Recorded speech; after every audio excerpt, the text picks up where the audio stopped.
Story time de como nos troleou a inteligencia artificial no último apuntamento lusófono. Dentro vídeo. Escribe un guión 30 segundos sobre unha palabra curiosa en galego. Aquí tes un guión de 30 segundos sobre unha palabra curiosa en galego. Bueno. Vale, espera, vámonos narrar. Chin. Sabías que en galego hai unha palabra que significa o cheiro da terra despois da choiva? Esa palabra é chuviaqueiro. Sí, chuviaqueiro. É unha palabra curiosa e moi específica que só se usa en galego. Segundo o Dicionario da Real Academia Galega, chuviaqueiro é un adxetivo que describe o cheiro agradable que emana da terra despois de chover. Verdade.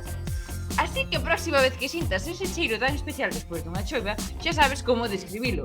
É chuviaqueiro. Eu vou denunciar esta inteligencia artificial porque nos copiou a maneira de guionizar. Vale, pois agora sentádevos porque veñen curvas. Chuviaqueiro non existe en galego. Non aparece por ningunha parte en ningún dicionario. Nós decatámonos disto unha vez que acabou o directo. Teño que dicir que eu, cando estaba lendo ese guión, pasoume pola cabeza pensar, pero isto será verdade. Ninguén sospeitou nada, digo, vou calar, porque non vou ser eu aquí a que desconfíe dunha inteligencia artificial, que se supón que é intelixente. Digo eu, un inteligencia artificial 0.